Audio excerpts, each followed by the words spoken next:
मेरे साथियों, आज हम इस वीडियो में आपको बताएंगे सावन के पहले सोमवार व्रत पर बन रहे दुर्लभ योग, पूजा विधि और इस योग में महादेव को प्रसन्न करने के लिए किए जाने वाले कुछ खास उपायों के बारे में। तो स्वागत है दोस्तों आपका आपके अपने चैनल सन्यासी जीके में। दोस्तों, पंचांग के अनुसार साल 2025 में सावन का महीना 11 जुलाई से प्रारंभ हो चुका है। ज्योतिष अनुसार इस बार सावन का पहला सोमवार व्रत 14 जुलाई को अर्थात कल रखा जाएगा, जो बेहद खास होगा क्योंकि सावन के पहले सोमवार के दिन शुभ योगों का निर्माण हो रहा है। सावन में जो भी भक्त श्रद्धा पूर्वक भगवान भोलेनाथ और माता पार्वती की पूजा करते हैं, उनकी सभी मनोकामनाएं पूरी होती हैं। तो आइए जानते हैं पहला सावन सोमवार के शुभ योग के बारे में। तो ज्योतिष अनुसार इस बार सावन माह के पहले सोमवार व्रत के दिन 72 सालों बाद 14 जुलाई को शनि वक्री होंगे। वहीं 14 जुलाई को आयुष्मान योग बनेगा। इस दिन गणेश चतुर्थी का दुर्लभ संयोग भी होगा। इस दिन व्रत और पूजा पाठ से शुभ फल की प्राप्ति होगी। इसलिए सावन सोमवार की सुबह जल्दी उठकर स्नान आदि से निवृत्त होकर सावस्त्र धारण कर ओम नमः शिवाय मंत्र का जाप करते हुए भगवान शंकर का जलाभिषेक करें। इसके बाद अक्षत, सफेद पुष्प, सफेद चंदन, धतूरा, धूप, दीप, पंचामृत, सुपारी, बेलपत्र महादेव को अर्पित करें। भगवान शिव को शक्कर या खीर का भोग लगाएं। इसके बाद भगवान शिव के मंत्रों का जाप करके सावन सोमवार व्रत कथा का पाठ करने के बाद आरती करनी चाहिए। लेकिन सावन सोमवार पर जरूर करेंगे 4 काम। धार्मिक मान्यता अनुसार सावन सोमवार के दिन प्रातः स्नान के बाद पहले गंगा जल से शिवलिंग को स्नान कराएं। फिर दूध, दही, घी, शहद और शक्कर से बना पंचामृत अर्पित करें। पुनः गंगा जल से स्नान कराएं। इसके बाद बेलपत्र, धतूरा, चंदन अर्पित करें। शिव कृपा पाने के लिए सावन के पहले दिन भगवान भोलेनाथ को खीर का भोग जरूर लगाएं। सावन सोमवार के दिन भगवान को अखंडित यानी साबुत चावल चढ़ाएं। आज के दिन ओम नमः शिवाय मंत्र का जाप करके शिव चालीसा, रुद्राष्टक और शिव पुराण का पाठ करना भी अत्यंत पुण्यकारी होता है।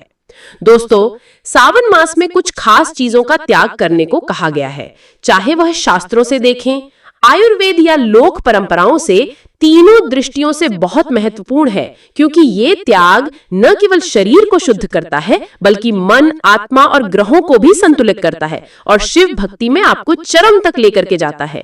तो दोस्तों, सावन में किन चीजों का त्याग करना है, कौन से भोजन का त्याग करना चाहिए, चलिए जान लेते हैं। तो दोस्तों, नमक ना खाएं, विशेषकर सोमवार को, क्योंकि यह आपके मन को चंचल और इंद्रियों को उत्तेजित करता है। दोस्तों, सेंधा नमक आप प्रयोग कर सकते हैं, यह चलेगा। दूसरी चीज जो आपको त्याग करना है वो है हरी मूंग या छिलका वाली मूंग। यह छोड़ के आपको दूसरी जितनी दालें हैं जैसे मसूर, चना, अरहर, ये सभी भारी दालें पाचन को बिगाड़ती हैं, तो इनसे दूरी रखें। सिर्फ हरी मूंग या छिलके वाली मूंग का आप सेवन करें। मांस हो, मदिरा हो, नॉनवेज हो, अंडा हो, अर्थात सभी तामसिक भोजन बिल्कुल भी नहीं छूना चाहिए। नहीं तो अगर आपको किसी भी प्रकार के ग्रह दोष हैं, कालसर्प दोष हैं, विशेषकर मंगल, राहु, शनि, इनसे रिलेटेड कोई दोष है तो ये आपके दुविधा को बढ़ा देंगे, आपके जीवन में बाधाओं को लेकर के आएंगे। सावन मास में आपको विशेष रूप से दही और छाछ नहीं खाना चाहिए। ये कफ, शैक्षिक रोग ये बढ़ाते हैं। हाँ, आप थोड़ा सा बिल्कुल ताजा बना हुआ मट्ठा, बिल्कुल पतला पतला आप फ्रेश वाटर के साथ ले सकते हैं। सब्जियों में विशेष ध्यान रखना है। पत्तियों वाली सब्जी, चिपचिपी सब्जी, ये तो आपको खाना ही नहीं है। सब्जियों में आप भिंडी हुआ, बैंगन हुआ, कटहल हुआ, ककड़ी, परवल, मशरूम, पालक, कोई भी पत्तेदार या चिपचिपी सब्जी का आपको त्याग करना है। और सिर्फ यही नहीं, अगर आप इडली के शौकीन हैं तो सावधान हो जाइए, क्योंकि खमीरी युक्त और बासी भोजन, खमीरी युक्ति जैसे कि इडली हुआ, ब्रेड हुआ, फर्मेंटेड फूड हुआ जिसको आप ढोकला आदि कहते हैं, यह आपको नहीं खाना चाहिए। और बासी भोजन भी न करें। बासी भोजन से शिव पूजा में अपवित्रता आती है। इसके साथ ही साथ आपको अधिक तला भुना या मैदा इस तरह का भोजन नहीं करना चाहिए। वह अब है हैवी फ्राइड फूड। आप हल्के हल्के पूरियां आदि बनाकर खा सकते हैं, लेकिन हैवी फ्राइड फ्राइड फूड जैसे मैदा, कचौड़ी, समोसे, ये आपको कोशिश करना चाहिए कि त्याग करना चाहिए। तो अब बात आ जाती है आप क्या खाएंगे। तो दोस्तों, अगर आपको यही खाने की आदत है, आप यही खाने के शौकीन हैं, तो आप ध्यान से सुनिए आपको क्या खाना है। शिव साधना में चरम तक जाने के लिए आपको मूंग की खिचड़ी खानी चाहिए। घी खाइए, थोड़ा फल खाइए, कंदमूल खाइए, साबूदाना खा सकते हैं, सिंघाड़ा हुआ, कुत्तू के आटा हुआ, समा के चावल हुआ, लौकी, तोरई, ऐसी सब्जियां खाइए, ताजा दूध पीजिए, तुलसी, गंगा जल, शहद ये सेवन करें, सेंधा नमक खाएं, अदरक, काली मिर्च, कद्दू ये आप खा सकते हैं, और तुलसी युक्त जल ये आपको जरूर सेवन करना चाहिए। प्रत्येक दिन रात्रि में आप तुलसी डाल के एक लोटे में जल रख दीजिए और सुबह उसका तांबे के लोटे में से सेवन कीजिए। आप देखिए कैसा कमाल आपके जीवन में होता है।